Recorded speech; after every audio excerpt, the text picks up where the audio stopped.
Right, so we are talking with a lot of cross-chain protocols, a lot of cross-chain wallets, and I think that's going to be one of the priorities this year is to just get Cardano everywhere. Pretty much every protocol, every wallet has Cardano and native tokens on a roadmap somewhere.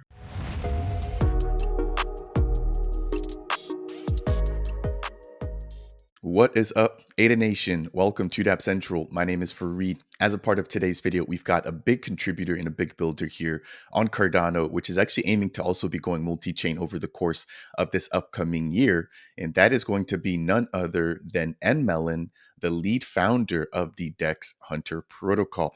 If you guys have not heard of DexHunter, they're going to be one of the fastest growing DEX aggregators right now on Cardano. And without any further ado, let me go ahead and bring up the man himself, Melon. Oh, thank you Welcome for aboard. having me. Appreciate the introduction and nice to be back. Yeah, I think this is actually our third chat. The first one was still back when you were running um, Jungle, right? That is kind of a thing of the past now. And then we had a Been a chat not while. too long ago surrounding the initial launch of DexHunter. And that seems like such a long time ago, but that was only a few months back. And when I had you on, we were talking about the tokenomics, the utility, and you guys have just really come a long way since then. So as a part of today's video, I want to jump into all of your latest updates and exactly where you guys are planning to focus on, right, moving forward into the new year. So maybe just give us a brief introduction about DexHunter. I don't think that it really needs one at this point. I cover it pretty regularly on the channel, but give us a quick rundown for anybody who's hearing about it for the first time. For sure. So DexHunter is the Dex aggregator on Cardano. What Dex aggregator is we basically take all the dexes, all the pools, and whenever you want to trade, we find you the best route for your transaction. So that's in short. And then on top of that, we add our own little features. For example, like we added these first stop losses on Cardano because dexes before have not supported this feature. So we're basically a layer on top of other dexes, and we add additional functionality for people to use, even though dexes don't have them at the moment. Yeah, thank you for the simple and quick introduction. Again, I don't think that it really needs much introduction. Their official website is available at dexhunter.io. What we have here is actually going to be their swap interface, where we've got the ability to perform traditional swaps, which I think the majority of the community is basically familiar with. As a part of that, we've got a brand new limit order feature, as well as a brand new DCA feature as well, which allows for you to slowly but surely jump into a particular position or jump out of a particular position. Now, and Melon, 2023 was quite the year for yourself and the DexHunter team. I believe you guys have over 50 partners now. You guys are now hosting, I believe, also more than 50% of the swaps basically going on Cardano, which obviously is great for you guys, but also great for the DEXs that are listed, right, or integrated directly into the DexHunter platform. I think it's great for dexes. I think it's great for. I mentioned it before. It's been since we added the dex aggregator to Cardano, because before it was not. The liquidity is quite rather spread on Cardano, right? So we have 7 dexes. Everybody's competing for liquidity, but also they're competing for best interface, best UI.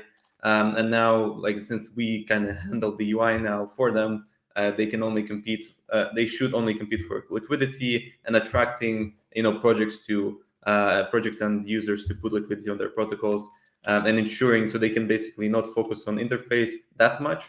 They still should. I really like. I'm a big fan of good interfaces, so I wish everybody really focuses on design and the feel of the project. But ultimately, right now, they just should focus on improving the speed of the DEX, improving the throughput, and probably optimizing the smart contracts. So I do think we did bring a lot of benefits, and also a lot of new challenges for dexes as well, because it basically a little bit changed the how trading is done on Cardano. So it opens a new paradigm for both users and dexes. So it definitely did change the landscape a bit. Yeah, and it's actually interesting because I feel like DEX aggregators are now kind of becoming the next narrative, maybe just on Cardano, because again, that's where a lot of my channel focuses on. But I've noticed that over the past couple of months, that's kind of really been where a lot of attention has gone towards. Now, I want to quickly just highlight some of the partners and integration that you guys currently have. We've got Tap Tools, which I think was actually one of the first. We've got the Vesper Wallet, JPEG.store, Cerberus, Snek, Eternal, Flack, Matera, Tangent, the work platform, which I just actually released a video about. And then we've also got Dirtbirds, Sarah, and Block. Now, To add here, there's a bit of an outdated screenshot. I think if you go to the site and go to partners, there are 2 more added, or 3 more actually added to this one. Yeah, go ahead and go check those out. I mean, that's really huge. I think what I was trying to get at there was just the fact that you guys are now partnering up with some of the biggest platforms right now on Cardano. 2023, I think you guys established yourselves. You guys also have additional features, which I want to jump into in just a moment. But maybe let's talk about AXO and Genius Yield. So those are platforms in terms of DEXs that you guys can potentially integrate with. What are the plans for the order book style DEXs moving forward? Are you guys working on integrating those platforms as well? Yes, we're actually working on the integration right now as we speak. I talked about the challenges right now with our lead backend developer who has built all the AMM aggregation before for other DEXs, but the order books are basically a new challenge. It's basically like doing everything from scratch we did for AMM DEXs, now for order books, because they have pretty much everything different parsing, different order placement, different calculations. So it's basically doing the same aggregation from scratch, and it's challenging. It's not very fun, but it's needed because Genius Yield and AXO obviously are both great DEXs, so we have to add them to aggregation, but it's obviously not fun for development.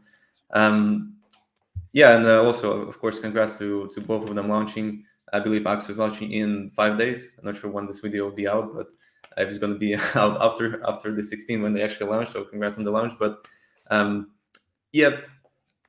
we'll see how order book DEXs perform, because obviously right now I think majority of traders prefer AMM DEXs. We'll see if order books will have how much market share they're going to have. So it's going to be, of course, interesting to see. And for us, as much DEXs as we can aggregate, the better for users. So that's our focus. Of course. Again, this obviously brings users to your platform while also giving some of these DEXs, right, more traffic in the sense that people are coming to your platform. And then if the trade is big enough, hey, they're able to, be a part of that aggregation process. Now, there's been some... Sorry, just to add here, and also for DEXs, right, if they're order book, they have probably more optimized fees than the AMM DEXs. So if DEX is very optimized, it's probably going to be used more on whichever split, whether it's a law of transaction, because we do calculate all the fees involved in the transaction and pick the DEXs based on that too. That's why sometimes on the smaller orders, you will see DEXs that have less batcher fees be picked more for the swap rather than DEXs who have higher batcher fees. So in this case, for order books, since they advertise lower fees, there is a chance that once we integrate them, they're going to show way more for the splits, even for smaller transactions. So yeah, I think that benefits them greatly too. Yeah, that's a really solid point that you add there. Now, I want to quickly pivot to some of the other services that you guys also provide, which include baskets, right? So do you mind maybe breaking down for somebody who's never heard of the baskets, how they work, but then also how does this differ from the index protocols that we're expecting, for example, like Matera, Linkage Finance, and Maze? Right. So the token baskets is, I believe, launched a few months ago now. It's been really a while. It's been time moving fast. So what you can do with token baskets, you create a basket of up to 10 tokens, I believe, and then set proportionally how much of each you want to buy in one transaction. So for example, you can do, I believe in this example on your screen right now, the first basket is Hunt Indian Snack, and the proportions is like 50, 30, and 20. So if you do transactions of like 100 ADA, 50%, so 50 ADA would go to Hunt, 30 ADA would go to Indian, 20 to Snack. And we kind of bundle it into a single transaction, and you can both buy and sell the baskets in the proportions you set. And this was purely added as a convenience feature for people who want to buy the same tokens every time, and just a little neat interface to do so. And you also save some on transaction fees. One thing to mention, you don't save on batcher fees. So per each token is going to be the individual batcher fee. So if you trade 3 tokens, it's maybe 3 or more batcher fees you pay to DEXs. We really hope to optimize that, because obviously it's not ideal that you pay, even though you create 1 transaction for 3 tokens, you still pay 3 batcher fees.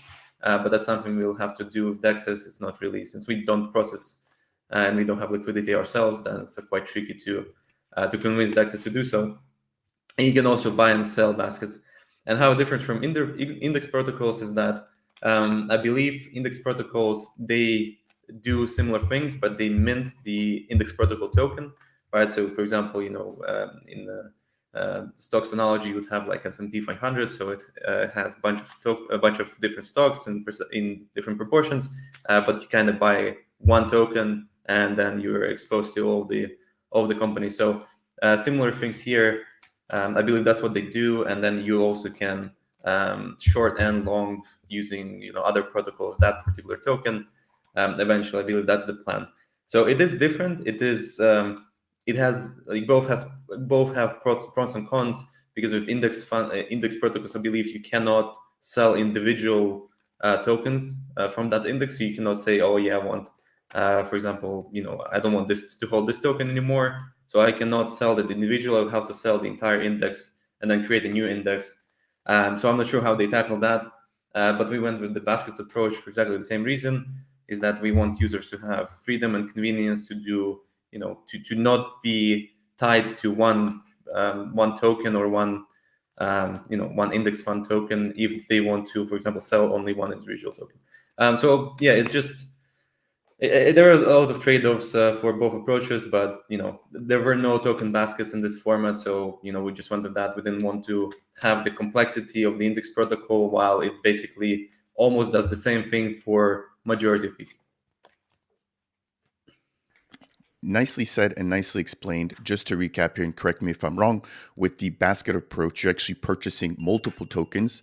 I think the one drawback that you mentioned there was the fact that you may have to pay multiple batcher fees, because again, you're purchasing multiple Cardano native assets at once, versus in index fund, where there's an actual new token that's minted that's representative of the underlying Cardano native token. So with the linkage finances, Materas, etc., you're purchasing one asset, which is made up of multiple tokens, whereas the basket, you're actually purchasing those specific tokens in a single transaction. Yes, but I'm not sure how they actually are handling, because once you purchase the index token, I assume you have to also purchase the underlying assets to, somehow pack them together. So I'm not sure how they handle this, because we've been reached out by some index protocols who have the system, and they also wanted to use the baskets API underlying it. So once you purchase the index funds, they actually purchase the basket. So I'm not sure, because you cannot have like the index fund without having the underlying assets, I assume, unless there is some other way I'm not familiar with. So yeah, I don't want to mislead people, but yeah, so I'm out of my depth for this, because I'm not really familiar with how they actually how they peg index funds to the underlying assets, or whether they hold the assets itself if you purchase the index fund, or it is simply a representative of the relative prices.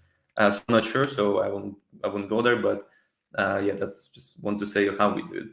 And also for baskets, for example, you can we released the CA feature recently, so right now it's only in V1 for individual tokens, but eventually it will be other support also for baskets too. So you wouldn't have to manually purchase individual tokens every day if you wish to do so, to be supported automatically. Yeah, that's really interesting to hear.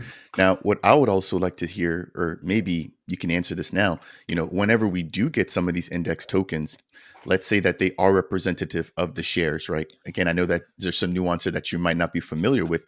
I would assume that you could actually purchase the index tokens utilizing the basket feature as well. Does that make sense?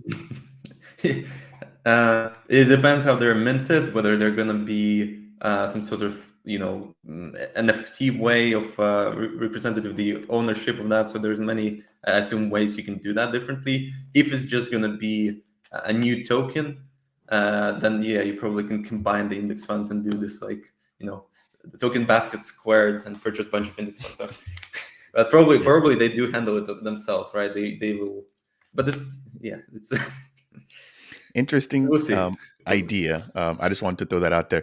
Okay, let's kind of just get back on track here. So we've talked about baskets. We've talked about the Dex aggregator, which is kind of like your main bread and butter. And we've also just briefly talked about some of the partners integrations. I saw a recent tweet coming out from the DexHunter Twitter, basically talking about how the year of 2023 was where you guys were really trying to build your presence here on Cardano. I think you guys have done a great job of doing that. But moving over into 2024, you guys are now looking to expand out of the Cardano ecosystem and into other networks as well. Now, a hot topic has been the adoption and integration of USDC on Cardano, which that always tends to draw an interesting crowd, right? Half of the people are torn, half of the people don't want it, half of the people do want it, right? So that comes with its own kind of ups and downs. That aside, there was a recent tweet surrounding the integration of Ethereum, Solana, Polygon or Matic, Arbitrum or ARB, DAI, Tether, and USDC, all coming very soon to DexHunter. Can you break down, how you guys are going to be doing this and why you guys are picking these particular assets to kind of kick off the multi-chain integration? Right. So just to clarify right away, we're not doing bridges. A lot of people have been worried in comments that we're going to be doing bridges, and bridges are, very notorious for having some security issues and being drained. So we're not doing bridges. Cross-chain is again one of those convenience features that is simply an obfuscation of some actions, right? I think DexHunter itself is like focusing on obfuscating all the complex actions user would do and putting it in a very simple way. And this is definitely one of them. So all cross-chain swaps is obfuscation of two transactions. So under the hood, you would, for example, if you trade like on the screen USDT to SNAC, what you would be doing is selling USDT for ADA and then buying SNAC with ADA. So for the first part, you'd be using the Dex aggregator, and for the second part, you would be using DexHunter as a Dex aggregator.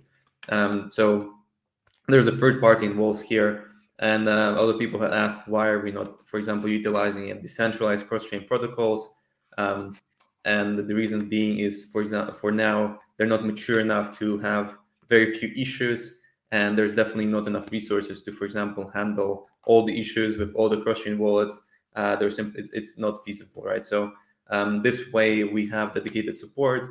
We can know where the transactions, what the status of transactions are. We know whether the users face any issues, and those would be resolved very quickly. So this is probably a temporary solution to do it this way until the decentralized protocols mature and be bug-free enough for it to be a good user experience. So I'm very looking forward to that moment, but for now, it's sort of a temporary solution just to open people to this feature, to bring perhaps some more liquidity to Cardano. And for example, if people don't want to mess with all the transactions, and that would prevent them from buying the asset, now they would be able to just do it in one transaction. And the way it works, as you showed, that you'd need two wallets, right? You'd have to be connected with your Cardano wallet to the DexHunter as usual, and then on cross-chain swaps, you'd have to select a second wallet for that coin. In this case, for Ethereum, you have MetaMask Phantom, and there's going to be some more supported.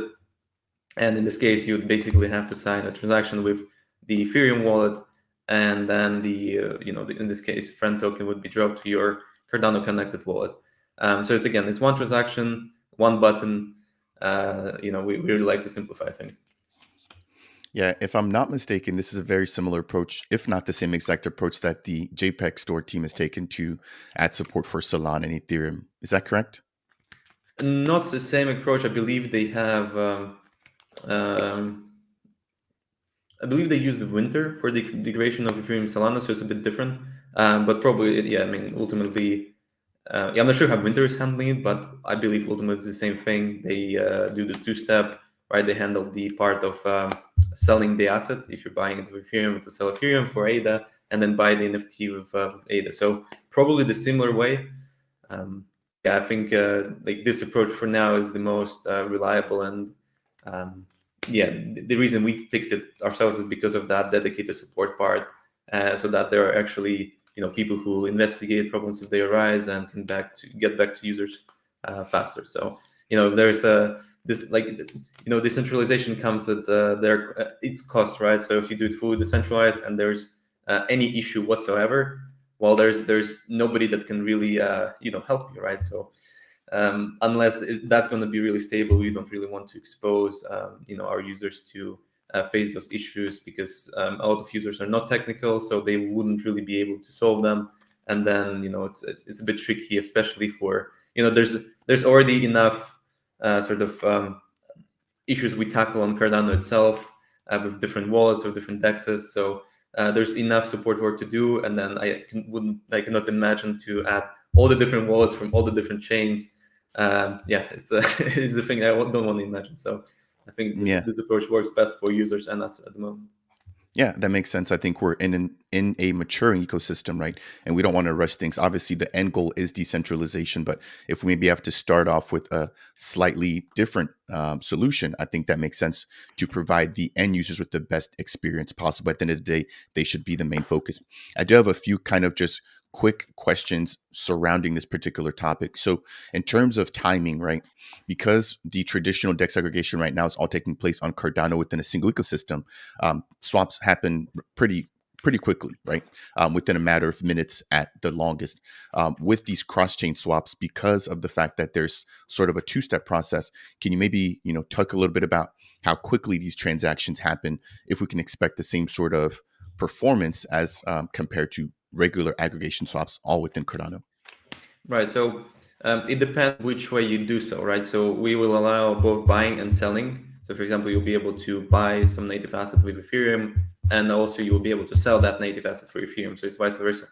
And it depends on which side you're doing. So for example, we have tested like Solana to any native token. It usually takes about 5-6 minutes because it has to wait for some required amount of confirmations, right? For DEX aggregator to be to work, right? They require some amount of confirmations. So and on a Solana, those confirmations take very low time. And however, if you do it vice versa, if you sell a native asset for Solana, right, the ADA confirmations take quite a bit more time, so you'd have to wait longer in this case. And I think we put the approximate amount of time this swap will take on the display about the swap. So we will warn users if the chain is congested.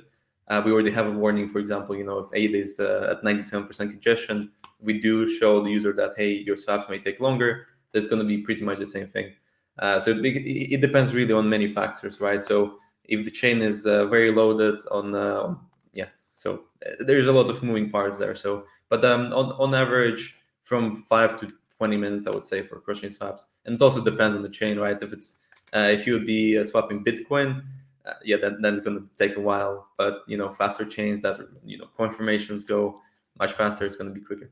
I do have a follow-up question for you, and Melon, and that is going to be surrounding the beta, right? So a lot of these features you're talking about aren't live right now. Are you guys testing these internally? Is there a beta site for the community to kind of get their hands on this? What can people do in order to become a part of this early testing for these features? All right, so the only thing that is beta is the cross-chain swaps. Actually, the other things are pretty much live. But we have the beta tester on our Discord, right? We have had like the initial beta tester sort of community, right, from the start of the project. But if anyone is interested in helping out and giving feedback and testing new features, just ping us in Discord and I'll add a role. But the cross-chain swaps are coming. Like right now, we're obviously doing internal testing and polishing the UX for it because there's a lot of moving parts for UX of cross-chain swaps. It's you have to change the search, you have to change the order history, you have to change you have to actually build the cross-chain swaps UI because it's a completely separate page, and then you have to make sure that all transactions are marked correctly, that all chains work. So it's a bit tedious, but before going into testers, you want to have at least the very basics nailed down. Especially the order creation, order marking, and order processing. So, those things should definitely work. But yeah, soon we're going to release it to beta testers first, and then if they confirm that they haven't faced any major issues while testing the cross-chain swaps, it's probably going to go live, before the end of the month. Oh, wow. So it sounds like it's actually right around the corner. I was thinking that maybe this might be coming in Q2, Q3, but you guys have been making a lot of progress here, it sounds like. We started the cross-chain swaps initially, I think, in November. So it took a while. The holidays have, holidays always slow things down, but now we're back on track. So really hope that to release at least the V1 very soon. Okay, cool thing. I do appreciate that. And for anybody who wants to join their Discord, I'll go ahead and leave the link to it down below. If you guys want to go ahead and basically lend a hand to the team prior to this feature going live on the mainnet. I want to maybe just move the conversation a little bit further, thinking farther down the road. We just started this brand new year. What else can we expect to come from the DexHunter protocol? Right, so we are talking with a lot of cross-chain protocols, also a lot of cross-chain wallets, and I think that's going to be one of the priorities this year is to just get Cardano everywhere, get Cardano to every. You know how those wallets have internal swaps, and they usually have all the DEX aggregators for all the chains, and either the wallet doesn't support Cardano or they don't have native token support. So there's a lot of work from the wallet side because they. Pretty much every protocol, every wallet has Cardano and native tokens on a roadmap somewhere. And when I talk with them, it's like we always wanted to add Cardano, but they were always some more priority or some more urgent things to do before that, because obviously it's way easier to add support for another ERC20 chain rather than build a completely new approach for Cardano, because it differs a lot. So they always wanted it, but they don't have, they're very thin on resources usually, so they didn't do that before. So it's always on the backlog, but hopefully in 2024 they're going to finally get to it. And there's a lot of demand, a lot of interest in adding Cardano, and not surprisingly, it is a lot has to do with our social presence, right? On Twitter, Cardano is massive. There's a huge community. Everybody is always, always replying, always winning polls. It's almost a meme now, right? That Cardano is in any Twitter poll is going to win.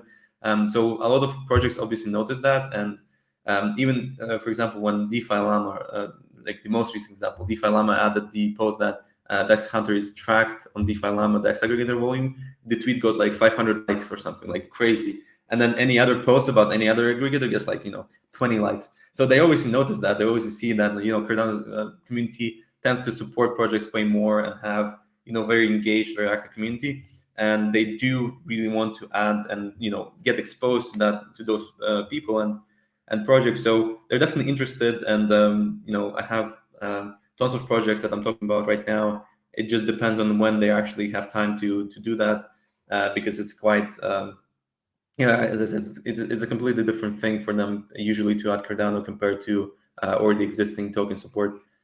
So yeah, I'm looking forward to it. We have actually, again, I'm not sure when this video is going to come in exactly, but I believe this week we're going to have the first cross-chain wallet integration. So everything is almost done there.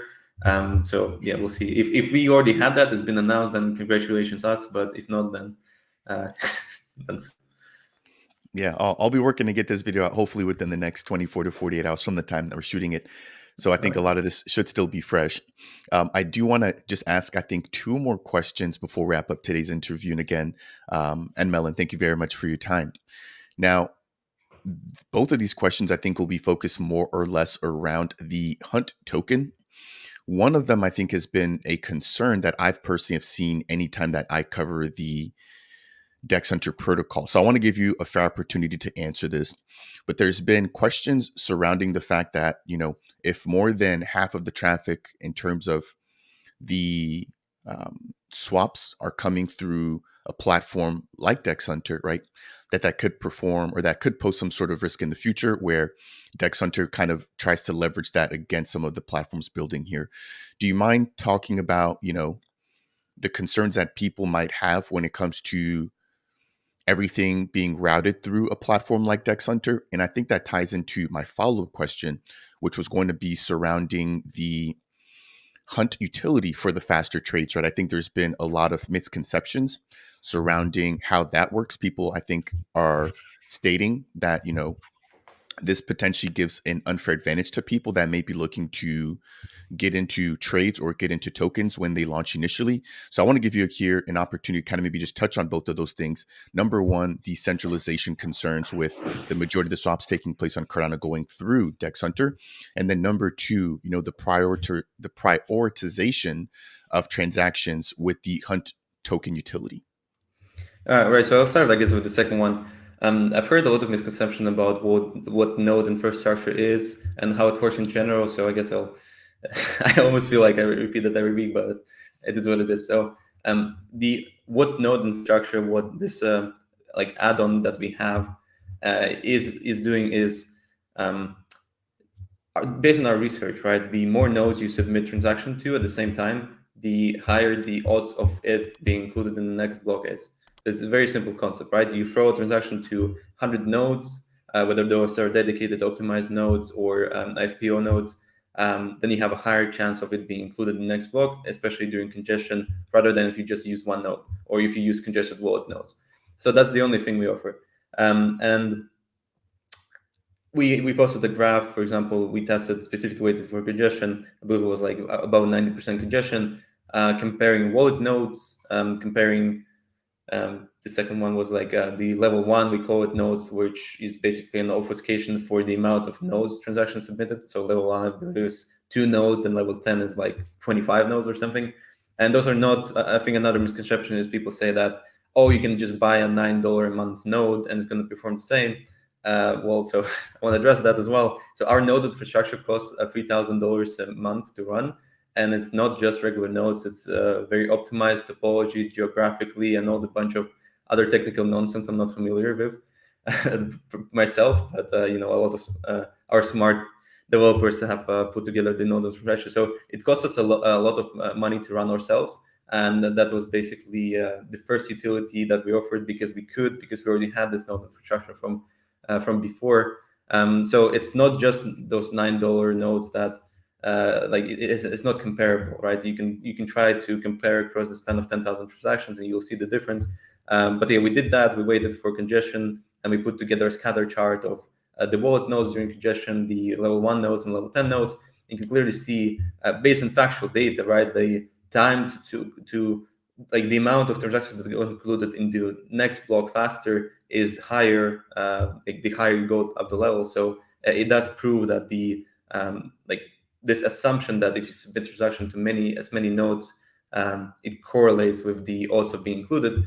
So that's as simple as that. That's what we offer. It was completely an add-on and a side utility. It's not by far the main utility that we plan. It was just something we offered to the users because we could, and we think it like smoothens and optimizes their trading experience. And I think a lot of people mistook it the wrong way or think it's some malicious thing when so I think it has to do with some like trust issues or just somebody who doesn't necessarily maybe like the product or maybe doesn't like me personally want to spread, but ultimately it is you should use the dApps that you trust, right? So for example, you use MinSwap, you should trust MinSwap. If you use Nami Wallet, you should trust Nami Wallet.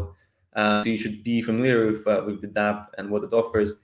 And if you don't trust the dApp, you don't have to use it, right?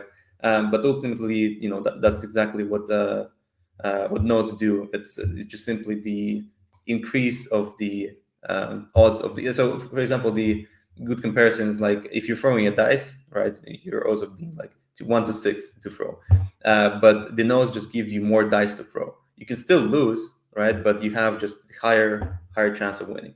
So that's about that. And regarding the synchronization of the transactions, I think users just prefer to use the products they like.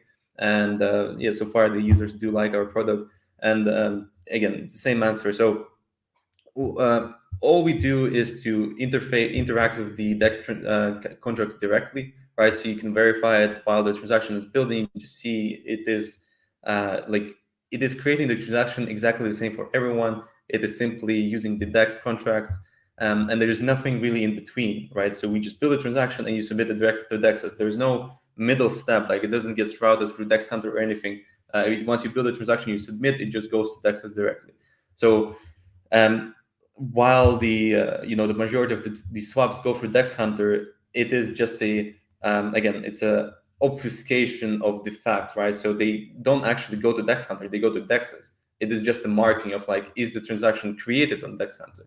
So people can speculate that like if you were to say that, for example, any dApp will will have malicious intents and can mislead users into doing something. You can say it about any projects. I don't really understand why specifically people focus on us. I assume that they have an agenda to do so, or they have a competitive product that does exactly the same thing, but they want to portray us as bad actors. Because similar things can be said about any wallets, right? Any wallet can use user transactions in a malicious way. Any DEX can do that. So any product that you use can mislead you and can do that to you, but they don't, because they obviously care about their reputation and they have a lot to lose, right? So for example, if we have a majority of the traffic of swaps, it's just common sense for us to not do anything, because we would just benefit from keeping that rather than losing it. So I think it just comes down to people having a lot of interest into bringing us down, and they try to spin all the narratives. They try to twist the facts. They try to attack personally our staff or myself, rather than just operating with facts and data and just looking at the things the way they are, instead of just looking at how they perceive it. I just want to just start off by saying thank you for answering both of those questions. I know that those aren't easy. Again, anytime that I put out content surrounding DexHunter, seems to be a very mixed crowd. Just like I was talking about USDC, I tend to get a crowd that's extremely supportive of what you're doing, but then there's always people that are also questioning, again, the validity and the actual use cases. And what I always respond with is, as a creator, it's not my job to make that decision as to who should be trusted and who shouldn't. My job is to provide updates on who's building, and you guys have obviously been doing that.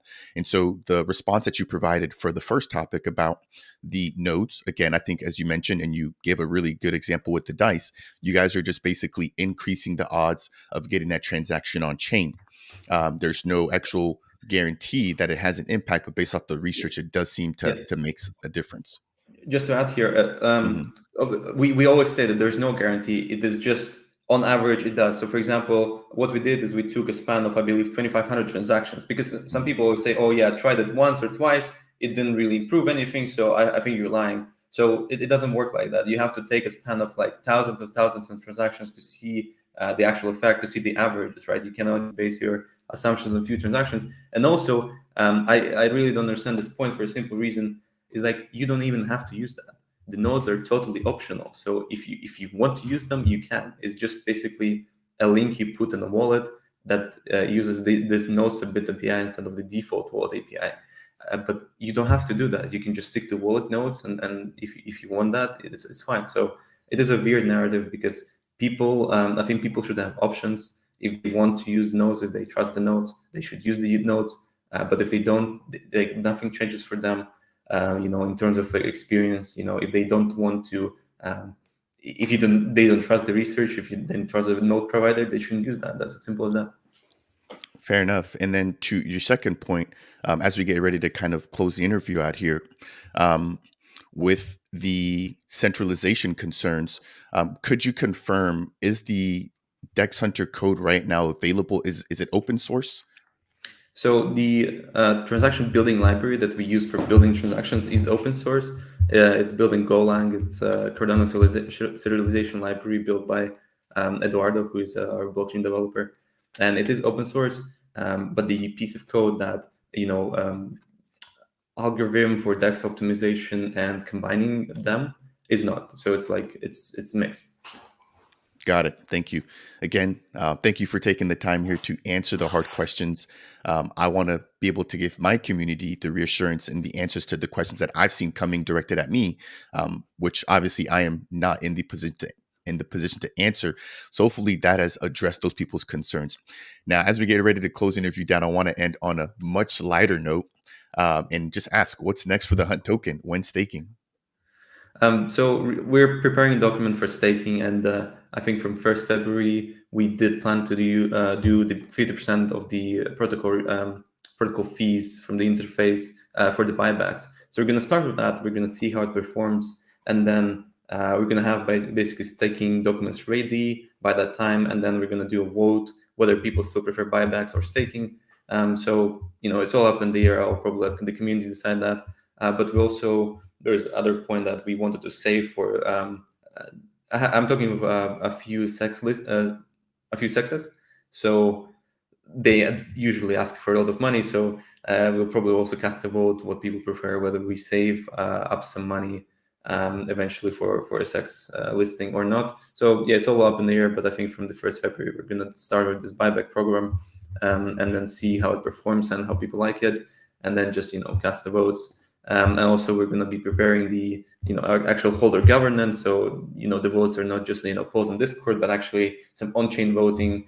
For example, how Landfire or Levy does for new tokens. So more of that direction as well. So yeah, this year again is the focus on keeping the market dominance, expanding cross-chain, and adding token utility. And one of the other token utilities we plan is to like DCA is the first part of the automated trading we do, and the next steps are going to probably be the trading in ranges, and features like that are probably going to be available only to holders, or the holders are going to be having the discounts on that. So we're going to be adding more and more features that are going to be benefiting the token holders. So that was always the plan, and I think generally speaking, people tend to be impatient. Just a reminder, the DexHunter is only 3 months old, right? So I think people underestimate how much effort it takes to put things together. And if we had focused on token utility before, we probably wouldn't be having the market share we have. So it all comes into logical sequence. First you get the market share, then you solidify the market share, then you focus on the token. If you do it vice versa, you're going to have worse results. So I think it all comes down to being a bit impatient and expecting, I think we spoil people on giving updates very frequently, right? Every other day there's something new, so they expect it. It's never enough. So we really try to keep up with the pace, but ultimately things take time. So things take time. So, If you want to lower expectations, just build slower. That's not fun. That's not fun. On a serious note, it sounds like staking is right around the corner as well. As you mentioned, a potential centralized exchange listing, depending on the direction that the community wants to go, right? Which I really appreciate hearing. It sounds like you will basically let the community decide if they want to begin to get that revenue early on, or they want to kind of put that to the side and do basically greater good and give the Hunt token more exposure through some sort of centralized listing. You also there towards the end mentioned governance as well as additional bonus, or not bonuses, but additional features for Hunt token holders directly within the app. Did you want to say something? No, yeah, it's just like sex listings do cost a lot of money, and if you want to get to tier 1 or tier 2, like those prices, especially I think once we're like right now, we probably are entering the new bull market. So yeah, they're not going to be giving any discounts, anything. So it's going to be quite tricky, and it's going to probably require a lot of funds saved up. So yeah, it's up to the community. I think it's going to benefit the yeah, but I have to anyway. It's a separate topic. We're going to have to post a bit more details, get a bit more offers. So, but then I am talking with you sexes that are interested in adding more Cardano native tokens, which is a good thing. So we'll see. I don't know if it's even worth me at this point asking if you can give us any names or suggestions. Not at this time. I figured. Okay. And Melon, any closing thoughts? Anything that you want to just share? Alpha, reminders for your community here. Yeah, I really want to say well, first of all, thank you to for community for both helping us last year, helping us this year, and probably being very active, pinging me about any issues very fast. I usually tend to notice them also quick, but community definitely helps with that. And I just really wanted to mention the thing I post on Twitter a lot is that whenever you read something on Twitter, especially, just remember that people post there with usually agendas, with something, with having biased views or for a reason. But so take everything with a grain of salt. And also, if you were to engage with that, just remember to be polite. Don't name call, just operate with facts and data. And I really wish the Cardano community to have less drama, even though drama is sometimes funny, but sometimes it gets too much. And just focus on productive things and don't waste time on the things on the noise, as they say. Ladies and gentlemen, and Melon here, CEO and founder of the DexHunter protocol, talking to us about their 2023 achievements. giving us a little bit of alpha surrounding their multi-chain approach for 2024, answering some of the FUD that's been coming their way, as well as touching on the future outlook for the Hunt utility token. As always, if you guys want to find out more about DexHunter, I'll go ahead and leave the links to their platform, their socials, their tokenomics, and their roadmap down below as a part of today's video description. If you guys enjoyed today's content, I would appreciate you guys if you guys could smash that thumbs up. If you guys want more content, consider subscribing to Dapp Central. And last but not least, if you guys have any questions for Melon himself surrounding this platform, or just about Cardano and their expansion outside of Cardano, then make sure to go ahead and leave a comment down below. That said, and as always, we'll see you guys in the next video.